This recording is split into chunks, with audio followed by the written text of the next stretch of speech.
Muy buenas noches, muy buenas tardes para algunos si todavía el sol no se ocultó. Aquí estamos con la Comisión de Mujer y Temáticas de Género de Adicora, promoviendo este encuentro para hablar de dirección coral y ley de cupo. Un tema que verdaderamente nos interesa muchísimo a todos poder comprender y entender sus alcances, en qué cosas podemos avanzar como un colectivo para que haya un tratamiento justo sobre este tema también en la dirección coral. Soy María Teresa Ruiz, estoy trabajando junto a esta comisión de Adicora y voy a presentar a mi compañera hoy a la noche en este trabajo de alguna manera entrevistar o darle paso a aquellas que han formado parte del inicio de la ley de cupo y de la reglamentación y el formato de trabajo a través del INAMU. Y esta persona que me acompaña hoy acá en la conducción es uno de los miembros de la Comisión de Mujer y Temáticas de Género de Adicora, Analía Miranda. Buenas noches, Analía. Hola, ¿cómo están todos? Los saludo y las saludo oficialmente.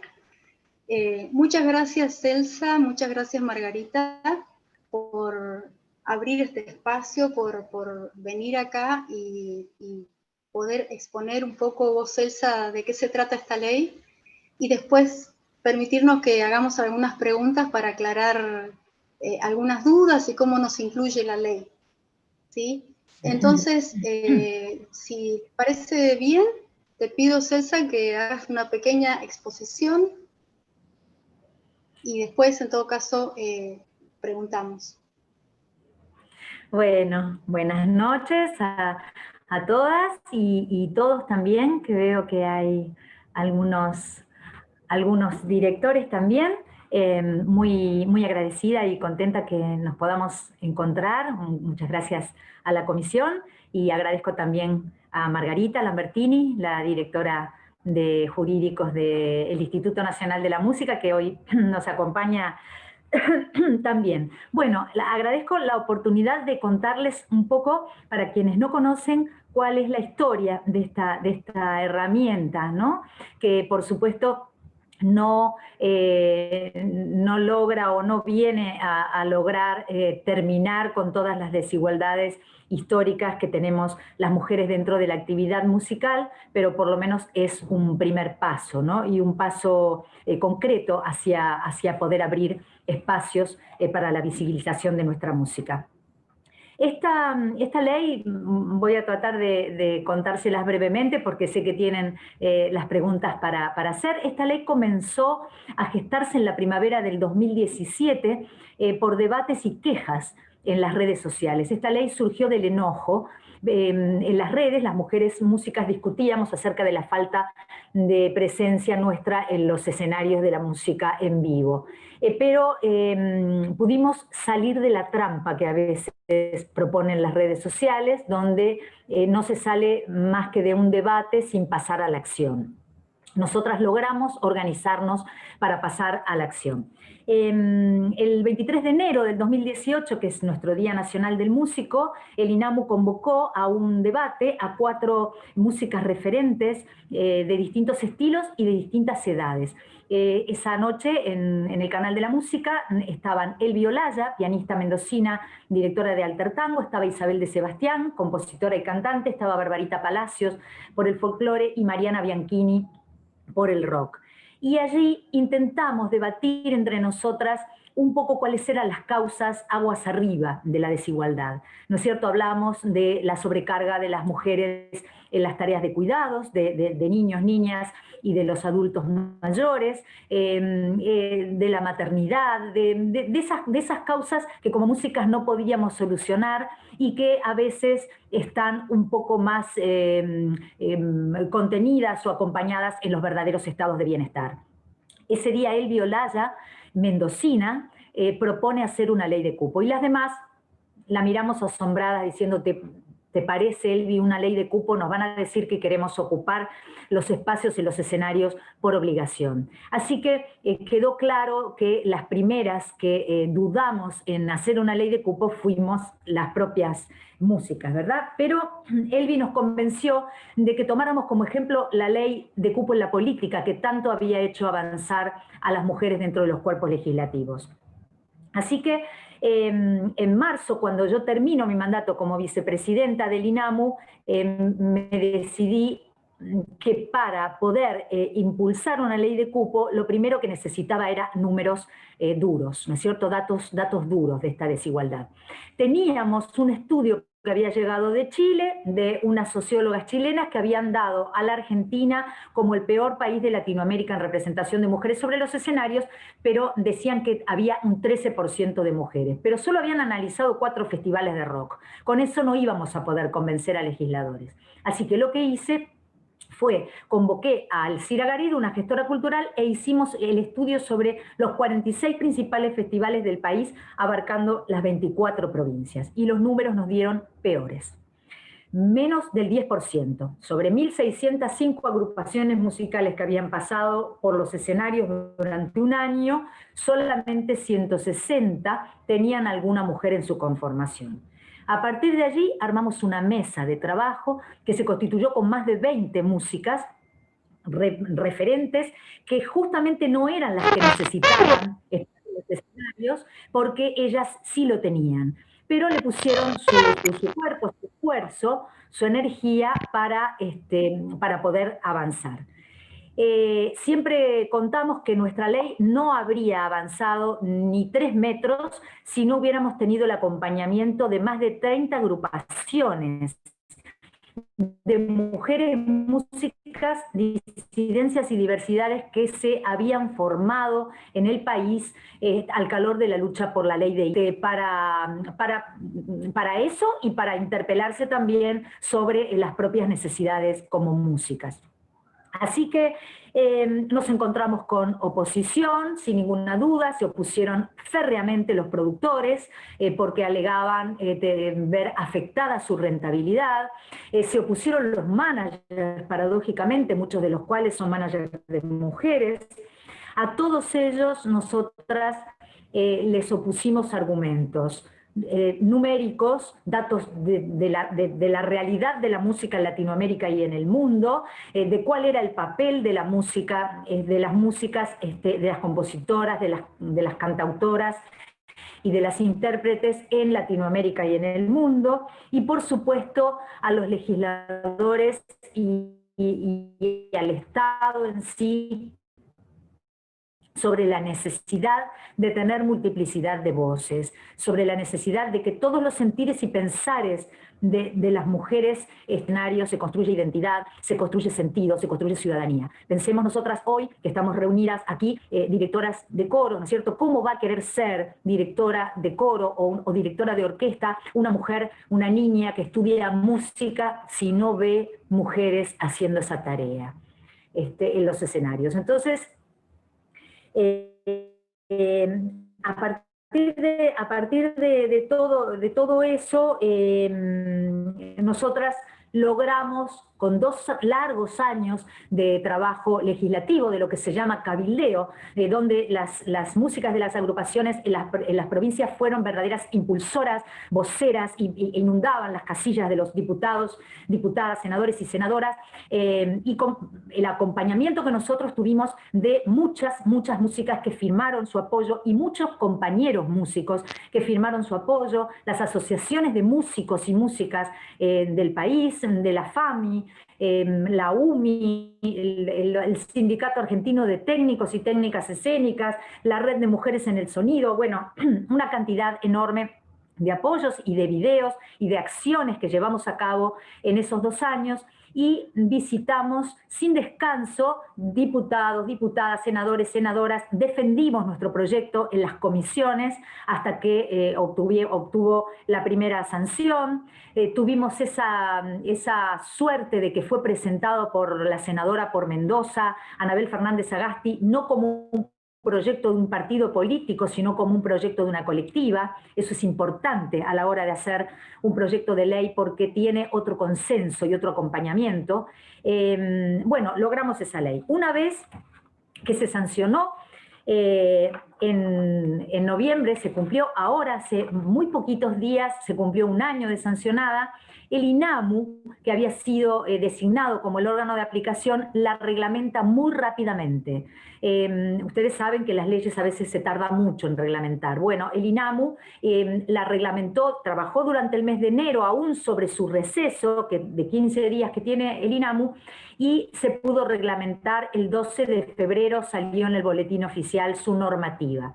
Lo más importante que tuvo ese trabajo al redactar la normativa fue que logramos ampliar el alcance de la ley, porque en su articulado que quedó definitivo no contemplaba la inclusión de las personas de identidad de género autopercibida. Y a través de la normativa, con el asesoramiento de una experta, sí pudimos ampliar ese alcance. O sea que hoy, cuando hablamos de 30% de mujeres, estamos hablando también de personas de identidad de género autopercibido.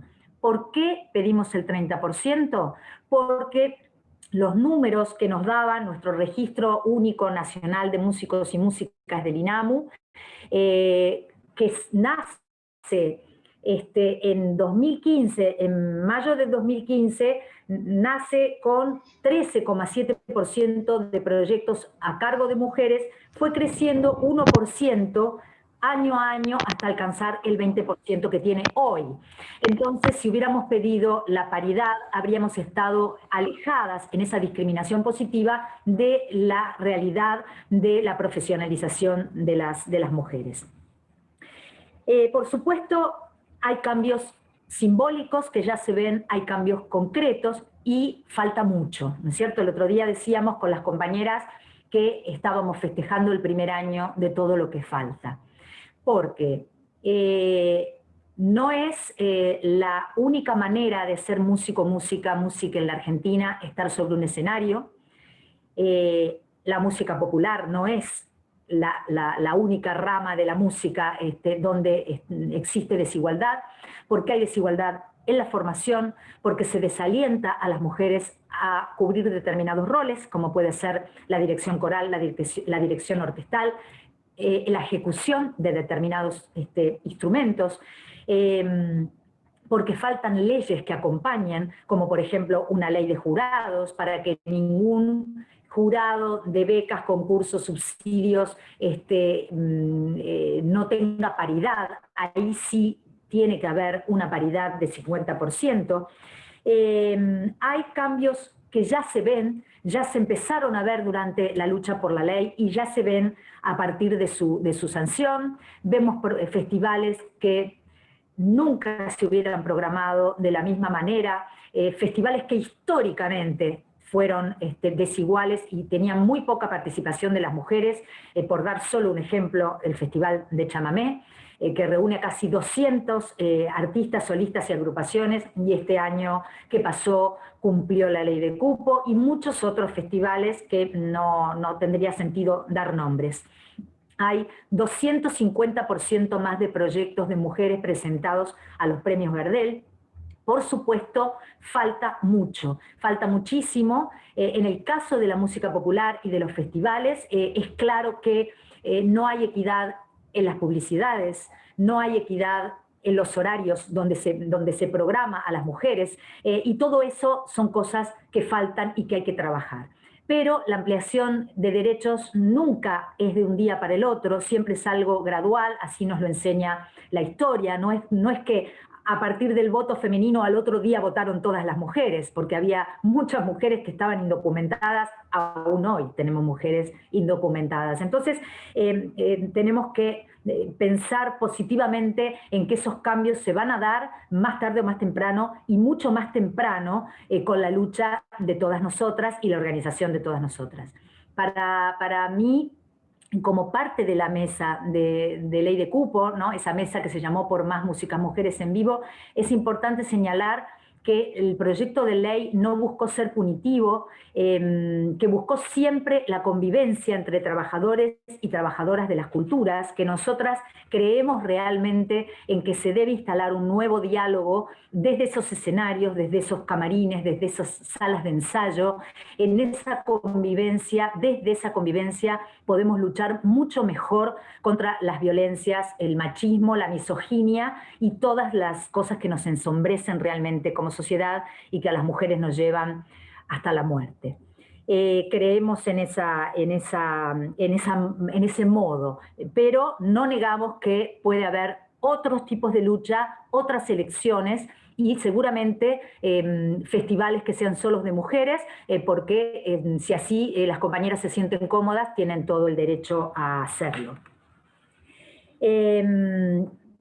Vuelvo a insistir entonces, para terminar con esta historia que a nosotras nos gusta mucho contar y compartir, siempre tratar de pensar cuando nos planteamos luchar por nuevas reivindicaciones, tratar de buscar que la oportunidad de una sea la oportunidad de todas.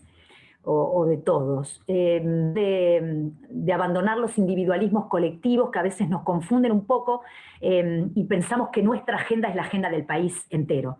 Nosotras conocemos muy bien los casos de compañeras que perdieron sus trabajos por luchar por la ley de IVE o que perdieron sus trabajos por luchar por la ley de cupo. Entonces, tratar de ver esa realidad de cada una de las provincias y saber que no todas vamos a la misma velocidad, ni estamos organizadas de la misma manera. Pero, como decía la antropóloga Margaret Mead, nunca tenemos que tener dudas de que un grupo de personas puede cambiar algo del mundo porque siempre fue así. Así que, bueno, eso por mi parte es la historia de nuestra ley y estoy abierta para las preguntas que quieran hacer sobre la normativa y todas las dudas que tengan. Bueno, gracias, muchísimas gracias, Celsa, clarísimo, enormemente agradecidas. Bueno, en principio nosotros hemos estado pensando una serie de interrogantes respecto de lo que nos despierta la aplicación y la forma de esta ley de cupo respecto de la actividad coral, pero nuestra primera pregunta es un poco más de base, porque tiene que ver con esto que hablabas al principio de poder reflejar en números duros una realidad, ¿no? Y frente a eso, que a nosotras también como comisión nos resulta a veces una dificultad poder encontrar los números duros, nuestra primera pregunta es ¿por qué hay tan pocas mujeres inscritas en el INAMU? Que nos permitiría este número, si fuera diferente, pensar de otra manera formas de aplicación de la ley. ¿Qué pensás de eso? El registro del INAMU se crea con el objetivo de registrar proyectos, ¿no es cierto? Porque el INAMU es esencialmente un órgano de fomento directo, ¿no es cierto? De músicos para músicos, en donde el destino de los fondos del INAMU, que como ustedes saben son pocos, porque el INAMU solo tiene el 2% de lo que recauda la Radio Televisión Argentina con respecto al 25% que recauda el INTA, ¿no es cierto? O sea, para que se dimensionen la diferencia de presupuestos, ese registro se crea no solamente para que se registren músicos, sino para que se registren proyectos. Como les contaba, surge y hoy los proyectos a cargo de mujeres son el 20%. Eso no quiere decir que la cantidad de músicas en el país sea del 20%, pero sí es un número que con una muestra de 67.000, como tiene hoy el INAMU, y ya les digo, cuando surge que había 2.000 músicos inscriptos, el porcentaje no llegaba al 14, ¿no es cierto? Y con 60.000 llega al 20. Entonces, matemáticamente esa muestra es enorme y es absolutamente representativa de la distribución de cantidad de población. No sé si eso se llega a entender. O sea, la cantidad de músicos por provincia es exactamente proporcional a la cantidad de habitantes por provincia, con lo cual no nos cabe ninguna duda de que el registro es representativo. Quiere decir que en este momento no hay, no sé, por más que nosotros hiciéramos, si nosotros hacemos una campaña diaria para que más músicas se inscriban en el INAMU, tenemos que asumir como una realidad numérica, matemática, que por cada una música que no está inscrita en el INAMU, hay 4 músicos que tampoco están inscritos. Entonces, se va a inscribir esa y se van a inscribir 4 varones, y así. Va a poder variar un poco, así como ha ido creciendo 1% en los 6 años de existencia del INAMU, pero no mucho más. No es que si hacemos una campaña vamos a llegar al 50% de mujeres músicas. ¿Sí? Ahora, si nosotros en Argentina vamos hacia un estado de bienestar, o por lo menos aspiramos a tener un estado de bienestar donde a las mujeres se las acompañe en sus trayectorias, de modo tal que por lo menos en lo que yo más conozco, que es la música popular, la trayectoria de una mujer música no lleve el doble de años que la de un varón músico. O sea, si hay políticas de Estado, de acompañamiento, seguramente más niñas, niñes van a decidirse por ser músiques y van a poder aspirar a vivir de la música. Es cierto también que a veces es más fácil que un varón se asuma músico y con proyecto musical que una mujer, ¿no es cierto? Voy a ser muy clara en el ejemplo. Un chico de secundario sabe 4 o 5 acordes, arma una banda y se inscribe y se considera músico. Una mujer se va a autoexigir mucho más, porque ya la sociedad se lo exige, históricamente. Entonces, cuando salga al ruedo va a tener que ser muy preparada. Y esto también hace el desequilibrio, pero ese desequilibrio no hace que pasemos del 20 al 40 de la noche a la mañana, porque el número de inscriptas en el INAMU es enorme, enorme en representación.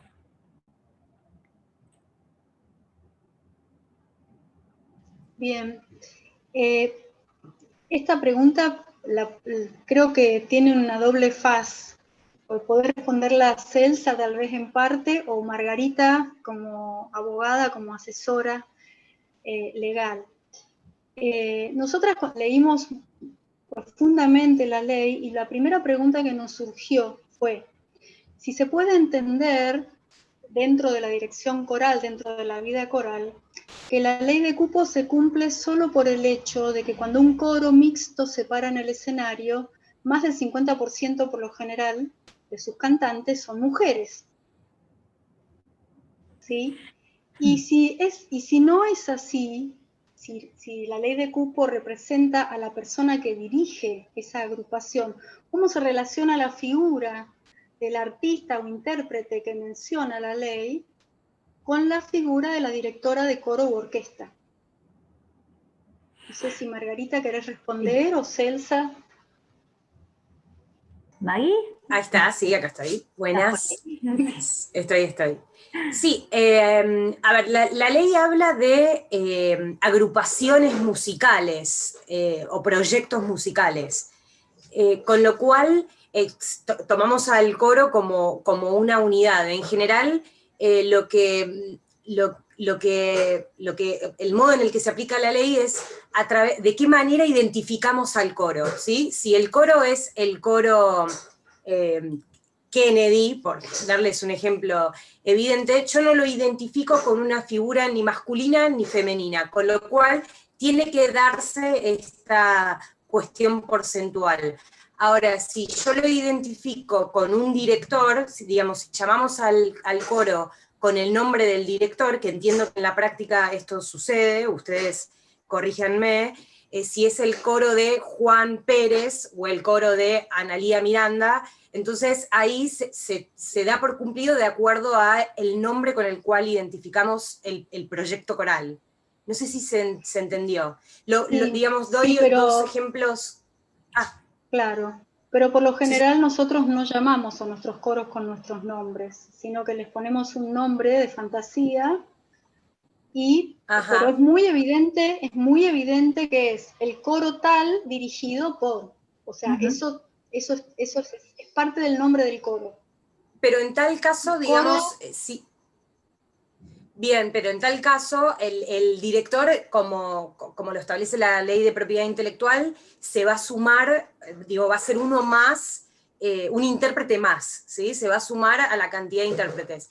Pero claro, yo entiendo lo que vos me decís, por eso digo que tiene mucho que ver con la forma en la que yo identifico este coro. Si lo trato como entre comillas, un proyecto solista y músicos que acompañan, ¿se entiende? O si lo trato como un proyecto musical de conjunto, digamos.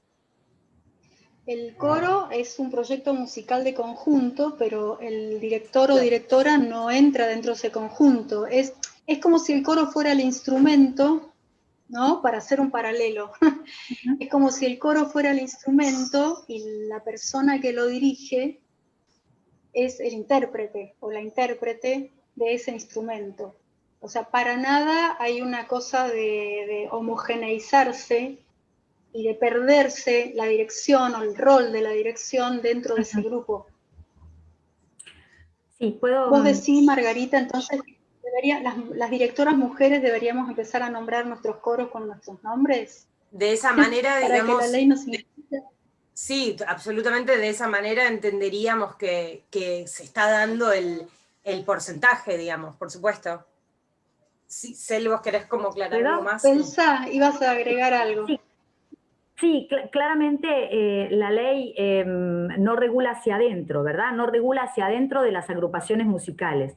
Cuando nosotros, por eso justamente en el articulado dice artista solista o agrupación musical, porque si hubiéramos puesto música, se habría confundido. Esa fue una de las primeras cosas de las que más nos costó hacerle entender a los abogados de los productores, ¿no? de la Asociación de Empresarios Teatrales que se oponían. Ellos insistían en que un violinista de la sinfónica era un artista, entonces que había que contar que los artistas eran cada uno de los integrantes de esos cuerpos estables.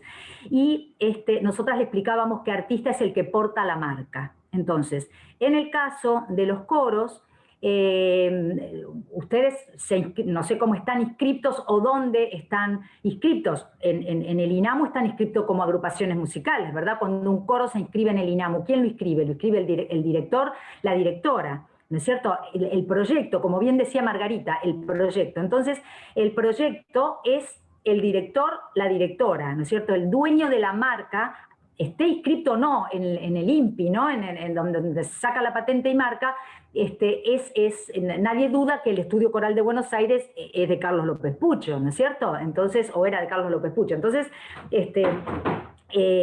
no sé si ustedes lo tendrán que nombrar o qué, pero sería, para que no hubiera, Margarita, corregime, un vacío legal acerca de los coros, sería bueno que se inscribieran, que tuvieran una marca, ¿no es cierto? Y entonces de esa manera no habría ninguna duda. O sea, por ejemplo, ensamble El Trébol, fulano de tal. Habría que agregarle el nombre propio de la persona que está a cargo de esa agrupación. O sea, no sería necesario, porque yo voy a identificar al ensamble Trébol, perdón, al ensamble Trébol como justamente como una agrupación musical en sí. Ahora, si es el coro de fulano de tal, lo entiendo como un solista. Perdón, no sé si se entendió. Está bien, está bien. Sí. O sea, eso depende, por lo que dijiste, Celsa y Margarita, sí, de cómo nos inscribimos también, cómo asentamos en el INAMU a nuestra agrupación. Exacto. Sí. ¿Cómo está inscripta las agrupaciones? Sí, por eso la ley especifica solista acompañado por quien sea, o sea, la Sole no importa, la marca la aporta ella, o sea, ella aporta el cupo, y así mañana Abel Pintos no aporta el cupo porque es Abel Pintos, ¿no es cierto? Eso está claro. Entonces, me parece que una de las cosas que más valdría la pena de incorporar, quizás, si en algún momento se modificara o se abriera la reglamentación, O sea, yo coincido con Margarita en que no es necesario, que para el INAMU está claro que el coro X, si lo dirige una mujer, eso tiene que aportar al cupo, ¿no es cierto? Y si lo dirige un varón, no. Entonces, pero bueno, si se quisiera especificar más, para que no quede ninguna duda y en algún momento se abriera la reglamentación, eso habría que consultar mejor, ¿no? Si la conveniencia de hacer eso en el corto plazo, en el mediano plazo, para incorporar cosas que nosotras podemos llegar a pensar que estaría bueno incorporar, quizás se podría particularizar. Pero en este momento los coros están alcanzados por la ley de cupo y los ciclos donde se programen coros tienen que tener un 30% de coros dirigidos por mujeres o personas de identidad de género autopercibido. En este momento, así tal cual está la ley, así están alcanzadas las agrupaciones musicales. Sí. Bien, nos queda un poco más claro, así que bueno, gracias a ambas, ¿sí? Y bueno, eso nos despierta un siguiente interrogante, una siguiente pregunta, que estuvimos pensando mucho con las integrantes de la comisión, y tiene que ver con la importancia, entonces, nos parece, y queremos ver si este pensamiento lo comparten, de hacernos visibles en esos espacios gestores de cultura que son señeros o importantes, o muy importantes, a nivel nacional, y por supuesto también eso mismo en cada una de las instancias un poco más pequeñas, provincias, municipios. Pero nuestra pregunta madre en este sentido es, por ejemplo, sería muy importante para poder visibilizar esta ley de cupo a nivel dirección coral, poder hacernos un espacio en un centro cultural como el Centro Cultural Kirchner, por ejemplo, como el CSK. Es decir, que existieran políticas allí de ley de cupo en lo coral. Nos parece que eso abriría la mirada a nivel nacional frente a esta temática que, como Celsa lo cerraba recién en la exposición anterior, debería considerarse así. Un ciclo coral debería tener un 30% de coros dirigidos por mujeres. Si nosotros lográramos insertar un proyecto en el CCK o en otros grandes espacios a nivel nacional o provincial, esto nos ayudaría para poder visibilizar esta realidad. ¿Celsa? Sí, seguramente, seguramente.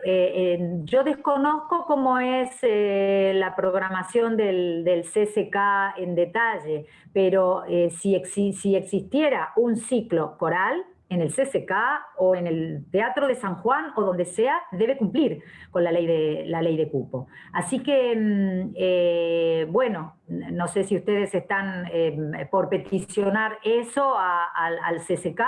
Lo que sí nosotras podemos decir desde INAMU, que INAMU tiene todas las intenciones de que a esta ley la acompañe la Asamblea Federal fuertemente, porque así se están manifestando los secretarias de Cultura, ministros y ministras de Cultura.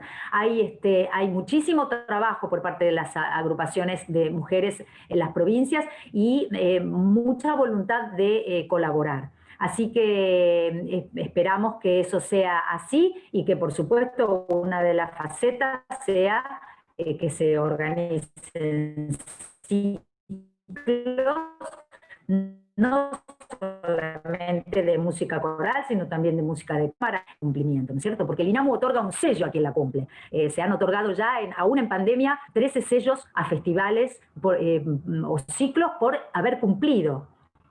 Donde los festivales mandan su declaración jurada, que ese es el mecanismo, mandan la declaración jurada, muestran la grilla de su programación, INAMU constata que está cumpliendo con la ley y le otorga un sello de reconocimiento que les sirve eventualmente para sus publicidades, ¿no es cierto? Como una publicidad positiva, que es que cumplen con el cupo. Así que bueno, INAMU es un ente público no estatal, ¿no es cierto? No tiene ninguna potestad para armar un ciclo en el CCK, pero estoy segura que si ustedes lo solicitaran, por supuesto apoyaríamos, ¿no? Con respecto a, digamos, a esto de que, bueno, hay que hacer una interpretación de la letra de la ley para estar incluidas. Y bueno, vos misma nos contaste que la ley es muy general en aras de que la ley pudiera salir. Entonces, la pregunta es, incluso veo que en el chat preguntan, es si existe algún procedimiento para incluir nuevos ítems o para ampliar esta ley a través de la reglamentación, que es mucho menos complicado que generar otra ley. Claro. Sí, sí, por supuesto. Es mucho más sencillo modificar una reglamentación que abrir una ley. La verdad, sinceramente, ahora voy a contestar como impulsora, ¿no? Como una música más que impulsó la ley. Sinceramente, yo creo que hay que dejar que la ley se instale realmente, que se instale, porque a veces, por ejemplo, las compañeras, la otra vez escuchaba compañeras que dicen, bueno, y que yo lo mencionaba también al principio, nos programan en malos horarios, no tenemos publicidades equitativas en los eventos, etcétera, ¿no? Pero desde mi experiencia de 30 años como trabajadora sobre esos escenarios, siempre existen los números principales y los números de relleno. Y esa postergación a los peores horarios no solamente lo sufren las mujeres, sino también lo sufren los números de relleno. Ahora, si yo como música, como solista o como integrante de una agrupación musical, me programan a las 2 de la tarde, sin luces, con el sonido más bajo, me dejan tocar menos temas, pero en el horario central programan a una persona de mi localidad o de mi provincia que tiene en la misma convocatoria que yo, probada, que tocamos en las mismas peñas, en los mismos lugares y que ambos llevamos la misma cantidad de gente, pero resulta que él está como número principal y yo soy el último orejón del tarro, yo hago una denuncia por discriminación directamente. Eso es lo que yo haría si fuera música, ¿no es cierto?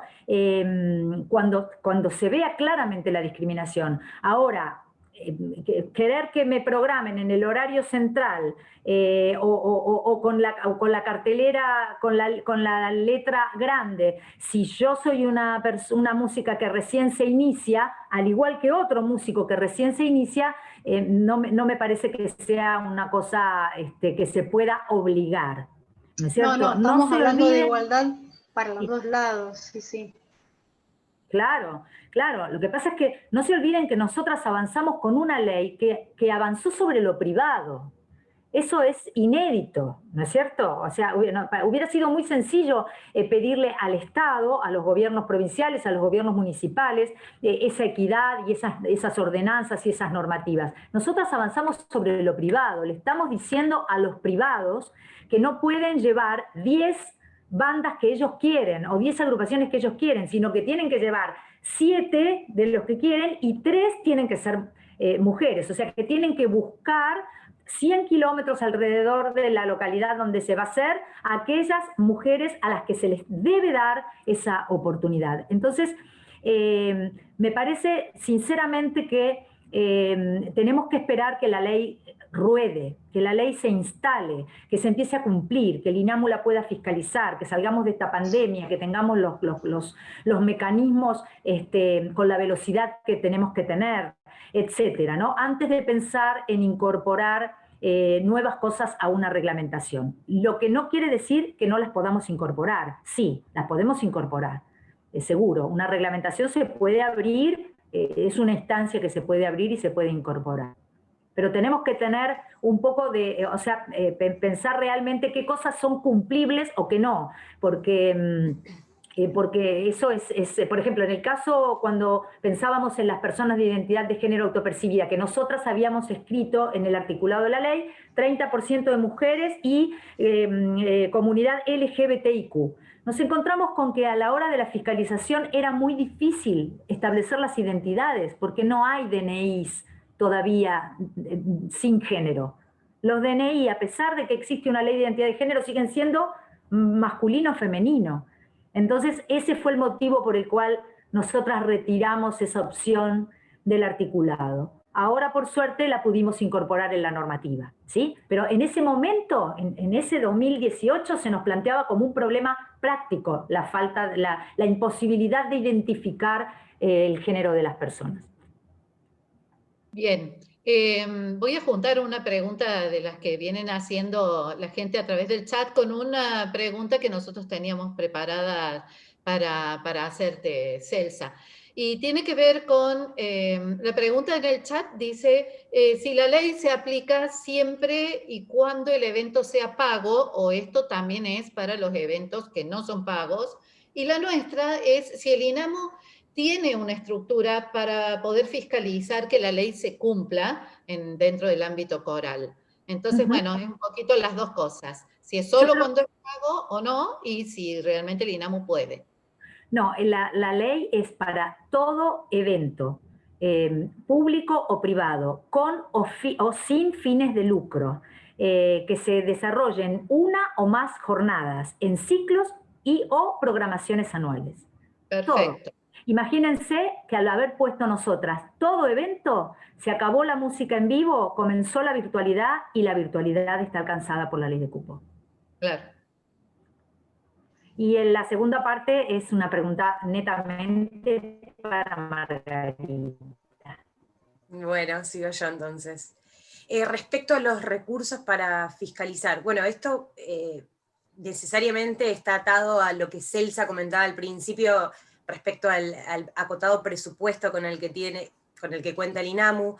El INAMU es un órgano chico, somos alrededor de 30 empleados, pero sin perjuicio de eso hay 6 coordinadores regionales, uno representando a cada región. Ellos ofician de fiscalizadores, y internamente, digamos, como empleados de digamos, en la sede administrativa hay 2 personas que llevan adelante la parte específicamente, digamos, la previa a la conflictiva donde entraría yo, ¿no? Yo entro una vez que hubo una denuncia y hay que iniciar un sumario, pero previo a eso, es decir, el chequeo de la grilla, la recepción de la denuncia, hay 2 personas a cargo de esa tarea.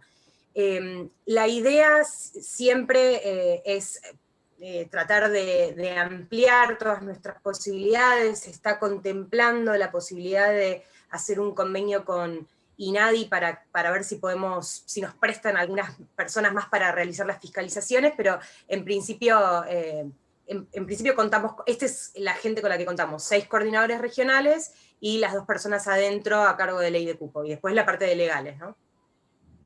INADI es el Instituto Nacional de Discriminación. Claro, o sea que es importante que hagamos como que la fiscalización, ya sería con comillas, ¿no? Se haga internamente, o sea, en cada comunidad musical, si se ve que no se cumple con la ley, si se ve que hay alguna distribución injusta, uno puede acudir al INAMU. Totalmente. Exactamente. Tenemos un sistema de denuncias, sí. Perdón, Sí, lo que más les pedimos justamente a las ciudadanas, los ciudadanos, a las agrupaciones de músicas, que hagan la denuncia, porque las denuncias pueden ser anónimas, no necesitan poner su nombre y apellido, que nos ayuden con eso. O sea, nosotros en el INAMU actuamos de oficio. Si abrimos un diario a la mañana o vemos una publicidad donde vemos que hay un flyer que no cumple, se le manda inmediatamente, se rastrea quién es ese productor y se le manda diciendo: señor, hemos tomado conocimiento que usted no estaría cumpliendo con la ley, porque no se olviden que las publicidades muchas veces no dicen toda la programación, ¿no? Dicen los números principales y quizás vos accionás y después resulta que estaba cumpliendo. Entonces, usted, por lo que nosotros vemos acá en el diario, usted no estaría cumpliendo. Recuerde que está obligado a presentar una declaración jurada hasta 90 días antes del evento y 5 días después, bueno, así como establece la ley, ¿no es cierto? Pero cuando existe la denuncia formal, o sea que alguien entra y llena el formulario y pone ese flyer, hay una denuncia formal, INAMU actúa, ¿no es cierto? Entonces es importante que en ese sentido nos ayuden, ¿no? Por supuesto, Margarita, lo que estaba queriendo también explicar sobre lo pequeño que es el INAMU y también lo que sucede en pandemia, donde todos los mecanismos de notificación, el correo, todo baja, ¿no?, su productividad, por así decirlo, en cuanto a lo que es el papeleo de hacia afuera, ¿no es cierto?, lo que se puede hacer hacia afuera. Vos hablabas de productores o managers. En el caso de la música coral, digamos, la gran mayoría de encuentros que se hacen a lo largo y a lo ancho del país tienen organizadores, organizadoras, donde generalmente se cumple la ley, o sea, hay una equidad. El tema es cuando, digamos, empezamos a buscar lugares más interesantes para dirigir o para cantar. Entonces, una pregunta que nos surgió es, ¿se puede considerar, porque ciclos corales así hay, pero pocos, muy organizados y con un programa cerrado? ¿Se puede considerar un ciclo coral el programa cerrado de un organismo estatal? Que en general los organismos estatales, los coros rentados, profesionales, tienen un programa cerrado para todo el año y una cantidad de directores, digo directores porque en realidad directoras es como el 1% o menos, invitados en el año. Y eso es un paquetito cerrado. Entonces, lo que nos preguntábamos es si esas programaciones cerradas de los organismos estatales se pueden considerar ciclos y ahí se puede, digamos, también reclamar que la ley se cumpla. Claro, porque la ley dice ciclos o programaciones anuales. Cuando habla de programaciones anuales, habla de que hay una curaduría, ¿no? Si nosotros abrimos un espacio, Centro Cultural XX, y ahí hay una persona que está a cargo de esa programación, aunque no se denomine ciclo, ¿sí?, y en todo el año programó 20 coros, a lo largo del año, o sea, al final del año va a tener que demostrar que tuvo 6 agrupaciones que fueron dirigidas por mujeres. Por eso habla de ciclos y programaciones anuales. ¿Por qué? Porque a veces los ciclos tienen un nombre, jazzología, es un ciclo. Está claro que es un ciclo, pero a veces tenemos un centro cultural de un gobierno provincial o de un gobierno municipal que tiene un curador, que tiene un programador, que hay una persona que está cobrando un sueldo y tiene un cargo de programador. Entonces, a lo largo del año tiene que programar de acuerdo a la ley de cupo. Eso está claro, no hace falta modificar ninguna reglamentación. Está clarísimo en la ley. Sí, el caso que Analía estaba planteando tiene que ver con un organismo estatal, por ejemplo. Yo soy de provincia de Córdoba, el coro de cámara de la provincia de Córdoba, ¿sí? Un coro que tiene su programación anual, que desarrolla una serie de programas a lo largo del año y todos los años tiene 2, 3, 4, 5 conciertos con directores invitados. Este ciclo anual, que suele tener un grupo de directores invitados para programas específicos, también debe cumplir la ley de cupo. En esos 5 directores invitados, ¿tiene que haber un porcentaje de mujeres? Claro, claro, porque es como decía Margarita al principio, es como si el instrumento, o sea, el coro es el instrumento, ¿no es cierto? Pero el que lo está dirigiendo es el que tiene que cumplir el cupo, es el que está al frente. Sí. Muchas gracias. Sí. Muy interesante lo que plantea Gabriel. Gabriel dice que hay veces cuando no hay fama ni dinero de por medio, cuando es por amor al arte, es verdad esto que decís, Gabriel. Se arman encuentros corales donde es por orden de inscripción. O sea, los primeros que dicen canté, yo quiero ir, esos entran. Y a veces no hay interés y se arman, digamos, conciertos enteros dirigidos por hombres, como también yo he ido a conciertos enteros dirigidos por mujeres. Pero me parece, no sé, se me ocurre responderme yo misma a la pregunta, estoy pensando en voz alta, que en ese caso nadie va a denunciar. Claro, pero ¿quién organiza encuentro? Siempre lo organiza algún director o directora. Lo organiza, alguien lo tiene que organizar. Claro, pero me refiero a que, digamos, no va a aparecer en los diarios porque son encuentros que son muy familiares, muy de la zona, del barrio, del club, de la iglesia, de la escuela. Entonces no tienen una gran difusión, por lo cual el INAMU de oficio no va a saber que solo hay directores varones o solo hay directoras mujeres, ¿no?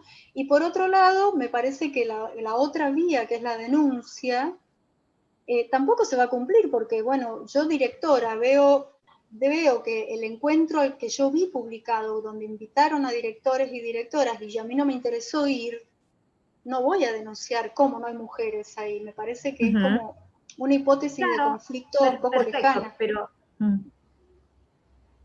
Claro, pero Analía, si suponete que a ese encuentro había 10, o sea, el tiempo que se estipuló para que se desarrolle ese encuentro, que fue una jornada entera, que daba lugar a que se inscribieran 10, ¿sí?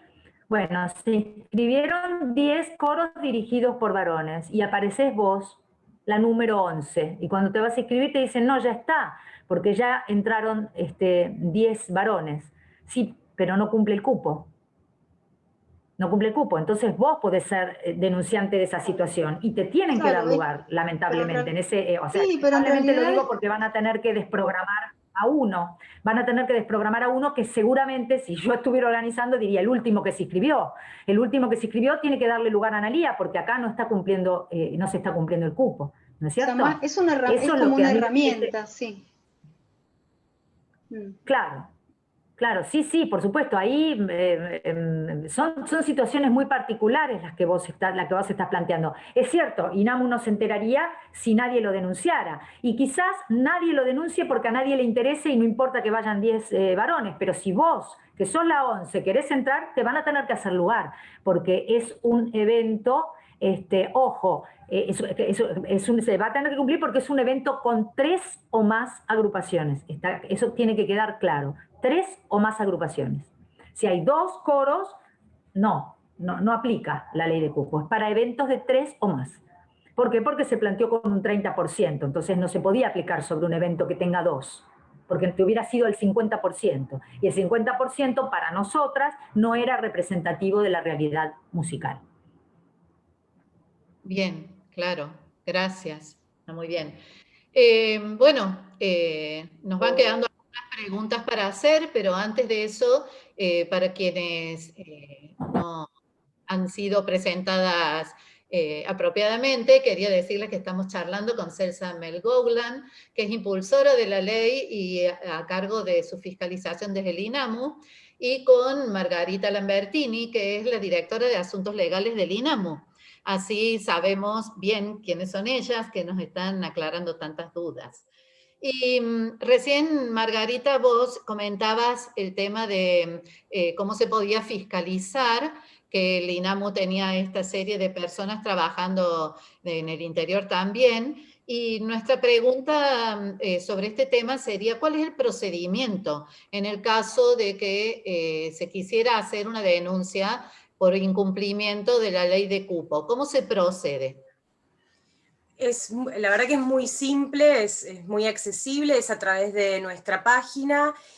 Hay que llenar una serie de datos, cómo se tomó conocimiento del evento, de qué manera se tomó conocimiento del presunto incumplimiento, si es posible acompañar algún tipo de programa o de grilla o de, digamos, algún tipo de documentación que pueda refrendar esta denuncia.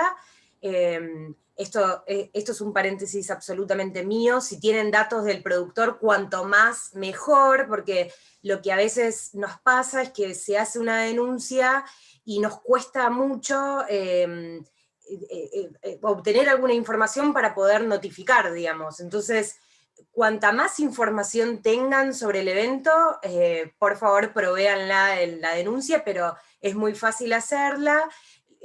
Antes de llegar al área de legales, igual la unidad ley de cupo mira la denuncia, chequea que el productor no haya presentado su declaración jurada, ¿cierto?, del cumplimiento del 30%, que es lo que tiene por ley, por obligación, y en caso de que no lo haya hecho, ya pasa a jurídicos para nosotros notificarle al productor que existe una denuncia por presunto incumplimiento a la ley. Y bueno, y ahí avanza, y ya me es muy difícil decirles, y en tanto tiempo hay una solución, o en tanto tiempo hay una respuesta, porque ya depende de muchos factores. Por ejemplo, de obtener el domicilio para notificar, de que efectivamente la notificación sea recibida, es decir, hemos tenido de todos los colores, así que no puedo decirles un solo recorrido, porque una vez que sí ya llega a jurídicos, pueden pasar varias cosas, o se niegan a recibirlo, o ese domicilio nunca existió, o niegan, o no, o se allanan, digamos, puede pasar varias cosas. Pero hacer la denuncia concretamente es muy accesible y muy fácil desde nuestra página. Gracias. Que podemos después pasarles el link. Sí, gracias. no de nada.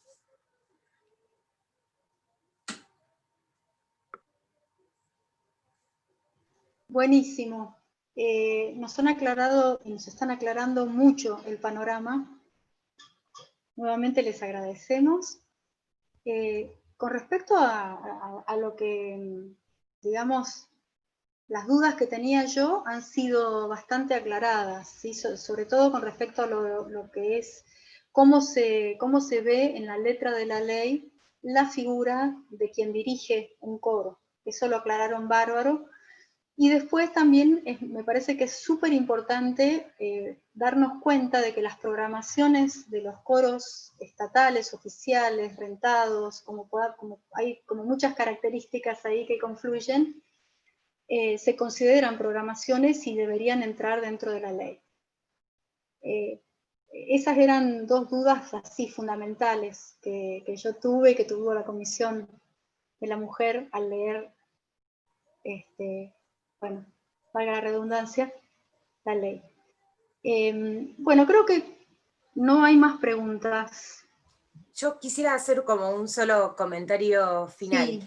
que no se sientan fuera de la ley. Si bien la ley habla de agrupaciones musicales y quizás ustedes como directoras o como intérpretes de un coro no se sientan del todo reflejadas con esa denominación, para nosotros sí lo están. Entonces, siéntanse parte de esta norma, aún con esa terminología que entiendo que por las particularidades de las organizaciones corales, ustedes por ahí no se sientan como exactamente que encuadran ahí, pero para nosotros sí.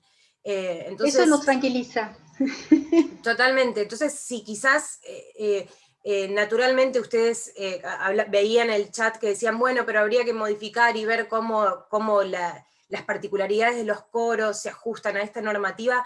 Sí, ok, pero aún hoy, y con esto que decía Celsa, como démosle tiempo a la ley que se afiance, que nos tocó encima que el momento de afianzarse fuera un momento de pandemia, digamos, una cosa, pero sin perjuicio de eso, nosotros sentimos que los coros están, digamos, incorporados a través de una denominación que, bueno, en la música, digamos, hay tantos tipos de organización, banda, orquesta, coro, entonces por ahí lo que se buscó fue proyecto musical o una terminología que de algún modo fuese lo más abarcativa posible, o sea que entendemos que los coros están ahí.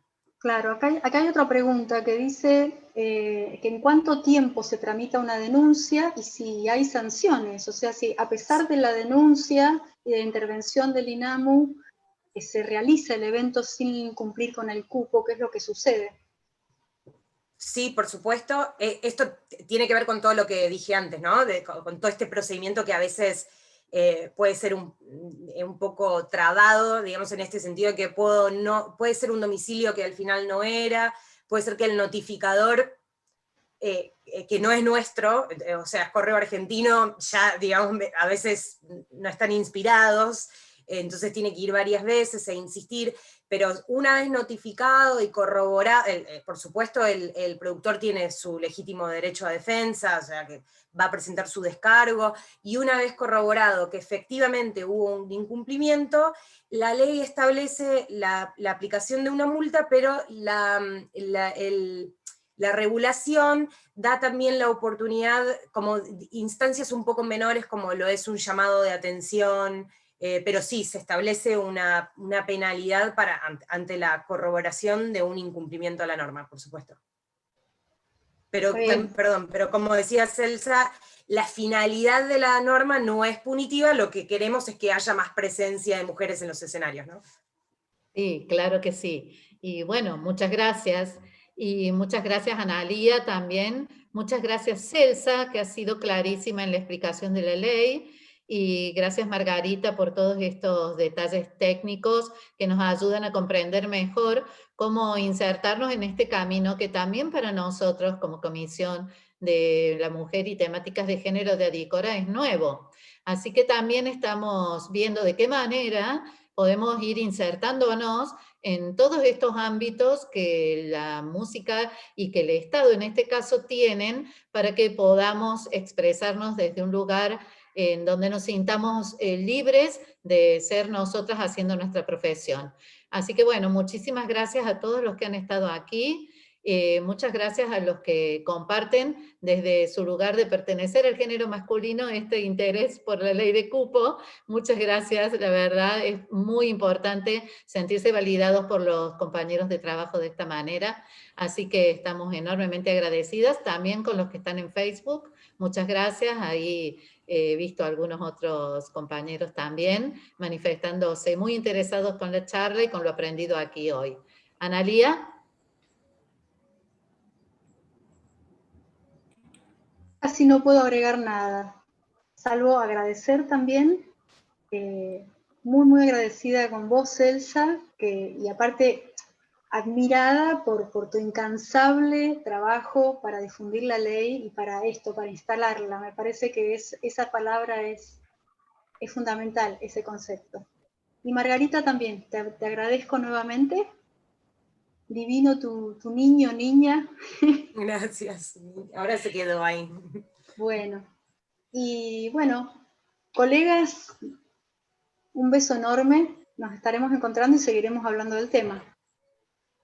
Seguramente que sí, gracias. Gracias por la invitación. Muchas gracias por participar a todas y todos.